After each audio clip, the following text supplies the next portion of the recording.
Some of you will hate me for saying this, but compared to Trump's current war with Iran, the Iraq war was actually not as bad, for at least 3 reasons. So first, the Bush administration did have a clearly stated objective regarding the future of Iraq, which was to install an elected government. Okay? The execution of that plan was pretty awkward, but one thing you have to admit is that Iraq has been having competitive elections and regular alternation power for 2 decades. I know a lot of you don't care about elections or power alternations. You'd rather have a benevolent dictatorship like China or something. But that'd be a huge debate for another day. Let's not get there. So some of you think that even though the idea of having elections is good, the Iraq war was too deadly and too costly for that purpose. Well, unfortunately, almost every country's transition to democracy was bloody. Like, was America's transition not bloody? The Revolutionary War killed about 1% of the population. Not too bad, but it was half-assed. Slavery actually stayed for almost another century, right? It had to take another war that killed 2% of the American population just to abolish slavery. And then another century passed before the universal suffrage. So these things are always costly. Japan only democratized after literally being nuked. Think about it. When people look back 100 years later, maybe they will think Iraq actually had it easy. I don't know.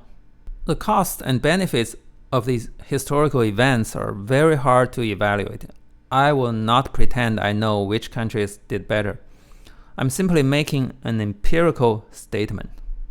I'm simply saying that the Iraq War did have a clearly stated institutional objective, and that objective, whether you like it or not, did become a reality.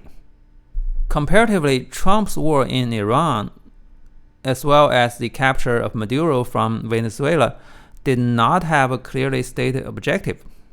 0. I'm not making a normative statement about which objectives are better than others. I'm simply saying, empirically, I haven't heard anything from them. The administration is keeping everything to themselves, and that is very unsettling. In fact, Trump explicitly said that he does not care about democracy in Iran or Venezuela. So what kind of government system does he want for those countries? No clue. My second point, the Iraq War did have the congressional approval.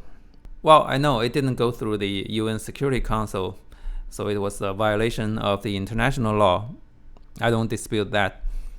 But the current war with Iran violated not only the international law, but also the US Constitution, because there were neither imminent threats nor congressional approval. It just happened because Donald wanted it. It essentially turned the US troops into his personal toys. You can't say the same about Bush, okay? Maybe you could say the troops back then also served as the tools of the empire or the ruling class. I mean, I don't find those terms clearly defined, but they can pass as, casual observations. But the troops back then did not serve as the personal tools of George W. Bush, that's for sure. Bush was still working within the constitutional framework. And the reason he received the congressional approval was because of America's collective paranoia after 9/11. Some of you may be too young to remember it. I was still in China, but the mood could still be felt across the ocean. So Americans back then didn't know if the attack would happen again. They panicked. They would do anything to regain their sense of security. Sort of like how Israel lashed out after October 7th. America lashed out after 9/11. Was it morally wrong? Probably yes. But could anyone have stopped it? Probably no. Human beings in general are just weak and pathetic and impulsive. But that's a totally different topic for another time. What I'm saying is that Bush's policy was no more than a reflection of America's general sentiment at the moment. No one during those years worried that Bush might become a personal dictator. Okay? No one worried that Bush might unleash troops on blue states. There was no indication that Bush would massively arrest non-criminals or try to stay past his term limit. He didn't wave a hat saying Bush 2008. Okay? He didn't massively fire generals who might resist illegal orders. So the domestic consequence of the Iraq War was not comparable to the domestic consequence of Trump's military actions. And of course, for a superpower like the United States, any domestic consequence is not truly domestic. If the United States becomes a dictatorship, that may spell the end of democracy worldwide. That is one thing that keeps me up at night. Wrong policies happen all the time. I can live with them. But when the government starts to violate the Constitution on a daily basis, I'm frightened.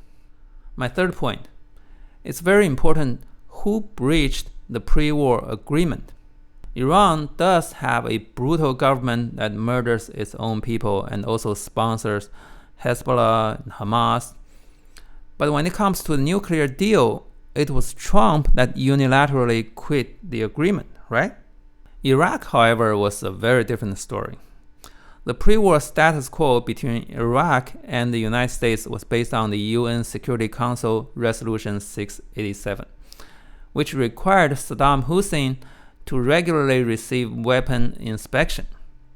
The reason that the UN required that was because, firstly, Saddam had frequently used chemical weapons. More than any other governments in the world, okay? He was like a chemical weapon addict. And secondly, he almost annexed the entire kingdom of Kuwait, which was something that never happened between UN member states, like ever. So the UN resolution made a lot of sense. It was a special case that really required special measures. And Saddam also accepted the resolution in order to stay in power. But then after a few years, he started to harass the UN inspectors and sometimes even kick them out of the country. So was that violation punishable by war? I don't know. But it was clear that Saddam Hussein ended the pre-war agreement. If Iran had a violation like that first, Trump would probably be able to acquire congressional approval and even win over some international allies. But that's not what happened this time. Trump ended the nuclear deal himself. Not only that, he started the war when the new negotiations were still going on. His own son-in-law was literally talking to the Iranians in Geneva when the war happened. It almost looked like Jared was a decoy or something. Who does that? Send your own boy to pretend negotiating and then, oops, here are some bombs. This is basically a signal to other countries. Don't negotiate with Uncle Sam. Just get your nukes first. Remember, Trump also threatened Canada. So I won't be surprised if Canada one day starts to acquire nuclear weapons. The credibility is just gone. The United States was always a bully, of course. But now it's also a bully that stabs people in the back during negotiations, which is on brand because how many times has Trump raised a country's tariffs right after a trade deal, right? So now he's applying his trade war tactics to actual war. Unfucking believable. So here's my position on this. This war is not just another Iraq war. It's way worse. It's a clusterfuck that violates domestic law, violates international agreements, and also lacks clear objectives.